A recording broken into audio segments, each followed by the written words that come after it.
दरभंगा जिले के केवटी स्थित जवाहर नवोदय विद्यालय में बीते 8 जुलाई को 8वीं कक्षा के छात्र जतिन की संदिग्ध स्थिति में मौत हुई और फिर मौत से शुरू हुआ बवाल थमने का नाम नहीं ले रहा है। लगातार परिजनों और स्थानीय लोगों द्वारा जतिन को इंसाफ दिलाने के लिए मुहिम चलाई जा रही है। इसी क्रम में आज केवटी स्थित बाबा रामेश्वर नाथ महादेव मंदिर परिसर में एक विशाल आम सभा का आयोजन हुआ, जिसमें मौजूद लोगों ने प्रशासन के रवैये पर अपना आक्रोश व्यक्त करते हुए इस पूरे मामले की जांच सीबीआई से कराने की मांग की। सुनिए सभा में मौजूद लोगों ने क्या कहा।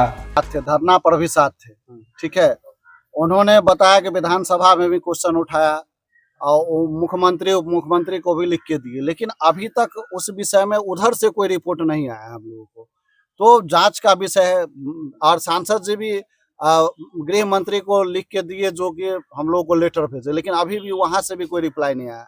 तो अब वो तो वहां पे अपने स्तर से जो करना होगा करेंगे या कर रहे होंगे, लेकिन जो मदद मिलना चाहिए हम लोगों को सरकार, क्योंकि सरकार है तो अगर वो चाहेंगे वो लोग तो जरूर न्याय मिलेगा और जांच जल्दी होना चाहिए, लेकिन जांच का रिपोर्ट ही उल्टा आ रहा है। तो हम लोग तो मतलब समझ लीजिए कि अभी बिल्कुल ही यहाँ पर धरना प्रदर्शन हुआ, सब कुछ हुआ, ग्रामीण और समाज के अगल बगल के प्रतिनिधि सभी लोग साथ में थे, लेकिन अभी तक हम लोगों को कुछ रिजल्ट नहीं मिला है। कुछ नहीं, अभी तक कुछ रिजल्ट नहीं। अच्छा, इस तरह से मामला होने के बाद क्या लगता है कि अगर आप लोग जो है कहीं ना कहीं बताया जा रहा है कि भारतीय जनता पार्टी से जो है कार्यकर्ता भी है, तो अगर एक भारतीय जनता के कार्यकर्ता होने के नाते अगर आप लोगों को न्याय नहीं मिला है, तो अगर आम जनता गरीब जनता के साथ अगर इस तरह का मामला होता है तो उसको कैसे न्याय मिलेगा? देखिए, ये तो दुर्भाग्यपूर्ण बात है कि अगर हम कार्यकर्ता हैं और हमें नहीं न्याय मिल रहा है, तो हम भी सही कह रहे हैं कि आम लोगों के लिए क्या बात होगी। तो इसको तो है कि यहाँ से लेके चाहे पक्ष हो विपक्ष हो, विपक्ष के लिए भी ये बहुत बड़ा मुद्दा था। एक किसी को थोड़ा सा भी काम हो जाता है तो दौड़ के चले जाते हैं। तो क्या लगता है तेजस्वी यादव या प्रशांत किशोर को नहीं पता है, मुख्यमंत्री जी को नहीं पता है, सरकार में हो या कोई विपक्ष में हो, सब लोग हमारे समाज के लिए हम लोग समझ रहे हैं कि उसी तरह का है, क्योंकि हम लोगों को अभी तक कोई न्याय नहीं मिल रहा है। तो हम लोग समझ रहे हैं कि कार्यकर्ता भी हैं, तो हमको अगर न्याय नहीं मिला तो वास्तविकता बात है कि हम लोग किसको न्याय दिला पाएंगे। तो मैं चाहता हूं कि अगर हम सही में हमको कार्यकर्ता मानते हैं तो हमको न्याय दिलाए, वो लोग हमारा साथ दें और साथ दे के इस प्रक्रिया को आगे बढ़ाए, और जो लोग दोषी हैं उनको जल्द से जल्द सजा मिले और जल्दी से जल्दी कार्रवाई हो। हम तो यहाँ से होगा, हम डीजीपी से मिलेंगे, हम मुख्यमंत्री से मिलेंगे, हम हाई कोर्ट में जाएंगे, लेकिन रुकेंगे नहीं जब तक न्याय नहीं मिलेगा, हम लड़ेंगे। अच्छा सर, ये बताइए, विपक्ष के कोई नेता या कोई भी ऐसे लोग आपके पास आए या आपका सहयोग कर रहे हैं? नहीं, विपक्ष के भी कोई बड़े नेता नहीं आए हमारे पास, कोई नहीं आए। तो ये सवाल तो सब जगह है ना, प्रशांत किशोर जी हर जगह चले जाते हैं, छोटे छोटे मुद्दे को बड़े बनाते हैं, तेजस्वी यादव बड़े बनाते हैं, लेकिन यहाँ वो लोग भी नहीं आए, और जिनका सरकार है वो भी बड़े स्तर से कुछ नहीं हो रहा। तो हम लोग तो अपने आप को, हमारा समाज ही असहाय महसूस कर रहे हैं। सर, आप क्या चाह रहे हैं? हम चाह रहे हैं कि इसका जांच दोबारा हो। वो जो जांच कराए हैं डीएम साहब की टीम से, यानी जो उस जांच जांच से हम संतुष्ट नहीं है। बिल्कुल हम लोग संतुष्ट नहीं है। ये जो आरोप लगी है कि खुदकुशी की, तो हेडमास्टर क्यों मारेंगे, वो उसे फांसी क्यों लगाएंगे और खुदकुशी क्यों करेंगे बच्चा? देखिए, ये जो आरोप लगा है खुदकुशी का, ये बिल्कुल सरासर झूठ है।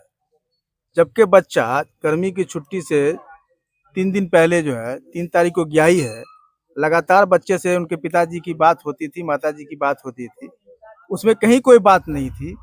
अब न जाने कौन सी ऐसी बात है वहाँ स्कूल प्रशासन के अंदर में, कौन सी बात बच्चा बूझा समझा, कौन स्थिति में इसका मार करके लटका दिया गया, ये तो बड़ी जांच का विषय है। और जांच यहाँ सीधा सीधी जांच को जो है घुमा फिरा करके इसको सफेद कर दिया गया कि भाई बच्चा आत्महत्या कर लिया। हम इसके आत्महत्या से हम लोग संतुष्ट नहीं है, इसका हत्या किया गया है। तो हेडमास्टर साहब क्यों उसको फांसी लगाएंगे? अब फांसी क्यों लगा, तो उस पर जांच, अब कोई आज तक हेडमास्टर से कोई पूछा ही नहीं गया। इसमें आया कि भाई 2 मरतबा हम लोग गए वहाँ, हेडमास्टर से पूछने का प्रयास किया, हेडमास्टर से मुलाकात नहीं हुई। ये तो उनकी जवाबदेही है जो इसको जांच कर रहे हैं। वह हेडमास्टर को उसको हिरासत में लेके पूछे, वार्डन था उसको हिरासत में लेके पूछे, जो उसके इर्द गिर्द जो बच्चे उनके साथ रहते थे उनसे उनको हिरासत में लेके पूछताछ करना चाहिए, जो अभी तक नहीं हो रहा है। बड़ा दुख की बात है। ऐसा आपको क्या शक लग रहा है जो हेडमास्टर की तरफ आपको लेके जा रहा है? ऐसा कोई और भी व्यक्ति हो सकता है स्कूल के अंदर? नहीं, ऐसा तो कहीं हम लोग को, क्योंकि स्कूल के अंदर में वही लोग जाते हैं जिसका बच्चा वहाँ पढ़ता उड़ता है। बगैर परमिशन के कोई जा नहीं सकता। अगर कोई बाहरी तौर पर कोई बच्चा उसमें गया, कोई इस तरह का लोग गया है, वो तो कहीं ना कहीं स्कूल के मिली भगत से गया होगा। जबकि स्पेशल टीम भी थी वहाँ, स्पेशल टीम क्या, कौन स्पेशल टीम थी? एडीएम के द्वारा जो जांच किया गया, लेकिन जांच एक बार उसके दिमाग में बात आ गया कि इसको जांच का दिशा क्या देना। जो दिशा स्टार्ट से किया वही दिशा भी अंतिम दिन भी स्टार्ट दिया। में क्या था आपको? स्टार्ट में वही क्या कहा मिला? गया था कि आत्महत्या है, आत्महत्या है। वहां से कागज का रिपोर्ट आ गया। फिर इस बीच में हम लोग जो है डीएम साहब से भी मिले, एसएसपी साहब से मिले। उन्होंने आश्वासन दिया कि भाई इसमें हम जांच करा, हमारे जांच से संतुष्ट नहीं है तो फिर दोबारा टीम बना के फिर हम जांच करा देते हैं। फिर आप संतुष्ट नहीं होइएगा तो आप डीजीपी के यहाँ जाकर के मिलिए, मंत्री के साथ, विधायक के साथ मिलिए। वहां से अगर कोई ये होता तो वहां से सीबीआई जांच हो या मगर कुछ सभा में जांच जो बातचीत हुई है तो एसएसपी साहब के असहाय नजर आ रहे हैं। बिल्कुल असहाय नजर आ रहे हैं। हम लोग को समझ में नहीं आ रहा है कि आखिरकार ये कहाँ से ऐसा प्रेशर है जो बचाना चाह रहे हैं सबको। जब आपसे उनसे मुलाकात हुई तो क्या रहा उनका जवाब एसएसपी साहब का? संतोषजनक जवाब नहीं था। क्या रवैया रहा वरीय आप लोगों का? पदाधिकारी का जो एक ठो होना चाहिए कि हर हाल में दिलासा दिलाना चाहिए कि आपको पूरी मजबूती के साथ हम इसको जांच की रिपोर्ट है, लेकिन वो बार बार यही कहते थे हम जो जांच करा दिए हैं उस ये है, हम किसी को कैसे पकड़ ले, अगर कोई मामला हो जाएगा तो हमको भी कोर्ट में जवाब देना पड़ जाएगा। बहुत सारी बात उन्होंने अपना कह करके मामला पल्ला झाड़ लिए। जांच का रिपोर्ट आनंद फानन में जो है प्रेस कॉन्फ्रेंस करके वो जांच का रिपोर्ट दे दिया किस तरह का मामला हुआ है। अब तो इसके अगेंस्ट में हम लोग को पूरी मजबूती के साथ कहीं ना कहीं डीजीपी से मिलना होगा, आईजी साहब से मिलना होगा, नहीं होगा तो कोर्ट में मामला को ले जाना होगा ताकि हम लोग को न्याय इसको दिला सके। न्याय तो जब तक मिलेगा नहीं, जब तक हम लोग शांत से बैठेंगे नहीं। गौतम गतिम की मौत से और यहाँ के गांव और परिजनों को क्या मिल रहा है अभी? क्या संदेह हो रहा है? देखिए, जतिन गौतम और का स्कूल पे क्या प्रभाव पड़ेगा? स्कूल पर क्या प्रभाव पड़ेगा ये तो नहीं पता हमको, लेकिन जो प्रभाव पड़ेगा, जतिन गौतम के माता पिता, पूरे समाज आज 2 महीना से लगातार गांव में, ब्लॉक पे, थाना पे संघर्ष कर रहा है। लेकिन न्यायिक व्यवस्था जो है, खास करके प्रशासनिक महकमा, उनका उदासीन पूर्ण रवैया है। और इतना उदासीन पूर्ण रवैया है कि आनन फानन में बिना रिपोर्ट का सबमिट किए ही उन्होंने एक प्रेस कॉन्फ्रेंस कर दिया कि ये आत्महत्या है, जबकि उन्हीं के रिपोर्ट में 3-4 ऐसे पॉइंट उन्होंने, जब डीएसपी साहब का जो रिपोर्ट हम लोग देखे हैं उसमें लिखा हुआ है कि सीसीटीवी गोल है, उसके बाद से मौत का जो टाइमिंग का अंतर है वो अलग अलग है। अब बताइए, जब एक ही रिपोर्ट में इतना ज्यादा डिफरेंस है, इतना अंतर है, फिर हम कैसे कह सकते हैं कि जतिन गौतम का मृत्यु आत्महत्या से हुआ, हत्या नहीं किया गया है। चलिए 1 मिनट के लिए मान लेते हैं कि यदि ये आत्महत्या ही है, फिर भी वहाँ का जो प्रशासन है, नवोदय प्रशासन हो गया या फिर जिला प्रशासन हो गया, देखिए सबसे बड़ी बात यह है कि जहाँ तक हमको समझ है शासन और प्रशासन की, कि यहाँ का जो, आप एक थाना में चले जाइए, एक छोटा सा केस लेकर के, चोरी का केस लेकर के, तो थाना आपका केस दर्ज नहीं करेगा। 99% केसेस में थाना केस दर्ज नहीं करता है। क्यों नहीं करता है? कभी हम लोग जब इस तौह में हम लोग जाएंगे तो सबसे बड़ी है कि थाना का रेपुटेशन, एक केस से उसका रेपुटेशन खराब होता है।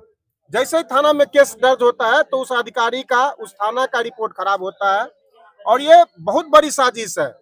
आज गरीब आदमी के यहाँ डकैती हो जाता है, चोरी हो जाता है, मर्डर हो जाता है, गरीब आदमी मारा जाता है, लेकिन थाना में और मेडिकल टीम को, हम तो कहते हैं कि डीएमसीएच का जो मेडिकल टीम है वो पुलिस प्रशासन दरभंगा, डीएम दरभंगा, एसपी से मिला हुआ है। और जिस केस को वो ये कहता है कि इसको पोस्टमार्टम को तुमको आत्महत्या से हत्या में बदलना है और हत्या से आत्महत्या में बदलना है, डीएमसीएच प्रशासन वही करता है। डीएमसीएच का जो डॉक्टर है वो रिपोर्ट को, आत्महत्या को हत्या को आत्महत्या में बदल देता है ताकि मैटर को क्लोज कर दिया जा सके। ये फर्क है आज के न्यायिक व्यवस्था में जमीन पर लोगों, आम लोगों के लिए। और खास करके संतोष जी भी आम लोग नहीं है, एक सत्तारूढ़ पार्टी के सक्रिय सदस्य है, लेकिन फिर भी उनके साथ ये होना, और फिर तो आम लोग किसी तरह कीड़ा मकोड़ा की तरह जी ही रहे हैं। जबकि वो भाजपा कार्यकर्ता है, तो यहाँ के एकदम महामंत्री हैं, भाजपा कार्यकर्ता है। विधायक, वहाँ उनके लिए क्या, उनके लिए राहत? देखिए, सांसद विधायक, बिहार सरकार की जो प्रणाली है अभी, वो बिहार सरकार की प्रणाली इतनी जटिल हो गई है कि यदि अफसर एक बैंक में या ब्लॉक में खड़ा चपरासी भी आज एक विधायक से ज्यादा पावरफुल हो गया है। सरकार की अफसरशाही इतनी बढ़ी हुई है, मनोदशा इतनी बढ़ी हुई है कि लोग समझ में नहीं आ रहा कि न्याय कहाँ मांगेगा। आज मान लीजिए हम लोग न्यायालय का दरवाजा खटखटाते हैं, तो न्यायालय का दरवाजा खटखटाने के लिए हम जाने के बाद कहाँ जाएंगे? पुलिस प्रशासन के पास। और पुलिस प्रशासन किसी भी तरह के अपराध को अपराध नहीं मानता है, वो उसको घटना मानता है। ये बहुत बड़ा विडंबना है आज के डेट में। तो यहाँ के विधायक और सांसद कितनी बार आए 2 महीने में? विधायक यहाँ के और सांसद देखिए विधायक आए हैं, आने के लिए बराबर आए हैं, साथ भी क्या दिए हैं। आश्वासन दिए हम लोग? वो लोग तो धरना पे भी बैठे हैं। हम तो कहते हैं कि उनसे भी ये मामला नहीं सुधर रहा है। वो बार बार कोशिश करने के बाद भी उनका भी बात यहाँ का प्रशासन, डीएसपी, एसपी नहीं समझ रहा है। बहुत बहुत पॉजिटिव रिपोर्ट नहीं है, और ना ही इन लोगों का जो प्रशासन में कोई खास पकड़ दिख रहा है। आपका क्या नाम हो? मेरा नाम रोशन मिश्रा हुआ।